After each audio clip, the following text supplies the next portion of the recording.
అదే అంటే వాళ్ళు చేయటం వల్ల నిజంగా మనుషులు చనిపోతారా? ఖచ్చితంగా వారు నిజంగా బలహీనుడు. దైవం పైన శక్తి, దైవం పైన భక్తి, దైవం పైన ముక్తి.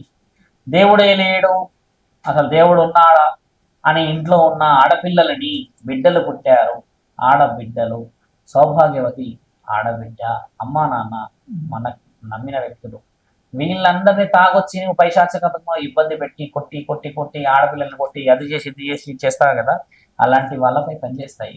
నాకు తెలిసిన మా వాళ్ళ కొంచెం రిలేటివ్ లో నేను చూశాను ఇది.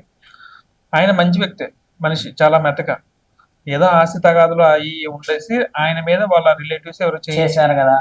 అంటే ఈయన శరీరం వచ్చేసి బలహీనం అని అరవదు, బాగా గుర్తుపెట్టుకోండి. ఇప్పుడు 10 మందిలో ఒకడు స్ట్రాంగ్ ఉంటాడు. ఇందాక మీకు ఎగ్జాంపుల్ కూడా అదే చెప్పాను.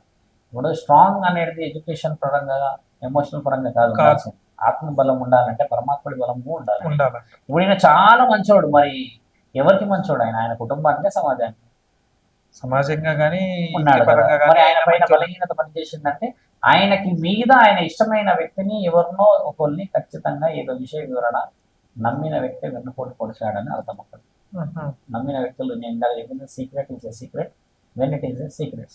You are a best friend to someone, but ఆ సమ్వన్ కి నువ్వు కూడా బెస్ట్ ఫ్రెండ్ ఉండాలి.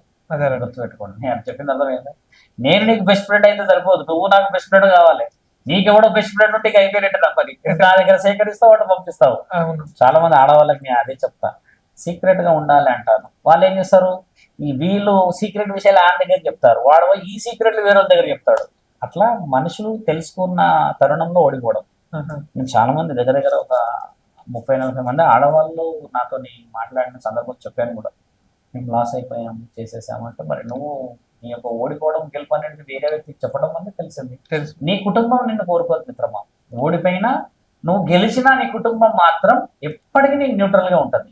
ఓడిపోయిన రోజు ఏం చేస్తుంది అంటే అమ్మ అదే నీకు పచ్చడి మెతుకులతో తిండి పెడుతుంది. గెలిచిన రోజు పప్పు వండుతుంది. అంతకు మించి నువ్వు ఓడిపోయావు కదా అని మెడలు పట్టుకొని బయటికి గెట్టేసిన కుటుంబాలు లేవు మన సంప్రదాయంలో, రావు కూడా. మనకి సంప్రదాయంలో రక్తానికి చాలా విలువని శంకర. తండ్రి ఏమంటాడు, ఓడిపోతే ఓడిపోయినవరా, నీకంటే 10 మంది అవలగాలు తిరుగుతారు అని చెప్పేసి ధైర్యం చెప్పే వాళ్ళే ఉన్నారు. వాళ్ళతో పాటు నువ్వు కూడా పో అనే తండ్రి లేడే.